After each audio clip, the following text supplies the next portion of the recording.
After the Great Flood, the descendants of Noah began to multiply and spread across the earth. Families grew into tribes, and tribes into early nations.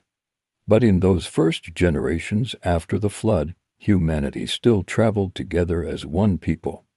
They spoke a single language, shared the same expressions, and worked with the same purpose. As they migrated eastward, they reached a wide plain in the land of Shinar. The land was flat, rich, and open, perfect for building. There, the people decided to settle.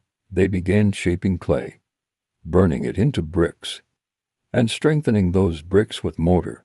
For the first time in human history, baked bricks became the foundation of a large, unified project. Their goal was simple, yet powerful. They wanted to build a city that would define them, a place that would stand as a symbol of their unity and strength. And at the center of that city, they planned to raise a tower.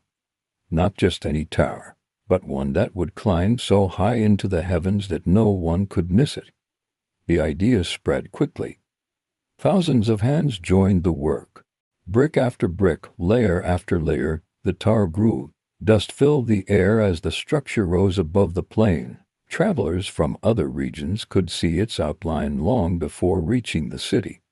To the people of Shinar, the tower became a monument of pride, a declaration that humanity, united and determined, could achieve anything. But their ambition had a deeper motive. They believed that if they built a tower reaching into the sky, they could establish a name for themselves, an identity independent from God. They feared being scattered across the earth, and they believed the tower would keep them united forever. The scriptures describe no storms, no enemies, and no disasters stopping the construction.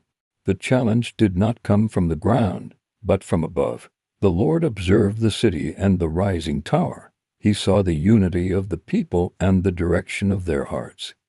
Their strength did not concern him, but their intent did. Humanity had begun to seek glory apart from him, attempting to secure their own greatness through their own power.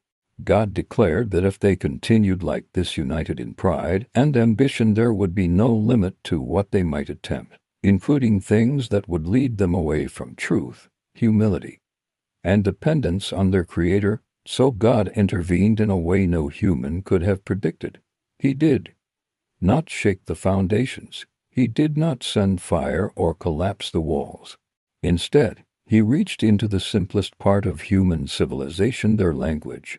One moment the workers understood each other, the next, their words became unfamiliar. Instructions turned into confusion. A single command suddenly sounded like many languages spoken at once.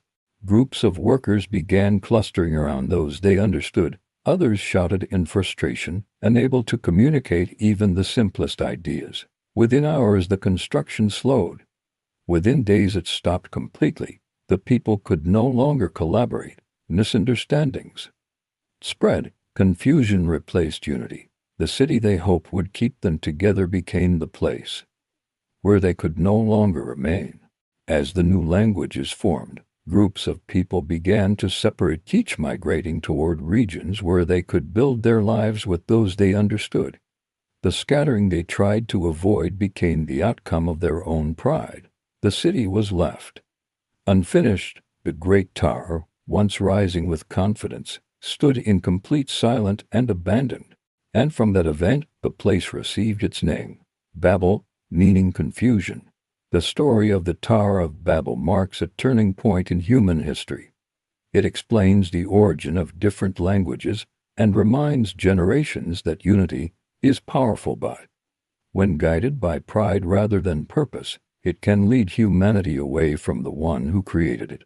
Even today, the ruins of Babel remain a symbol, a reminder that true greatness does not come from reaching upward to claim heaven, but from walking humbly with God. Before you go, I want to ask you something.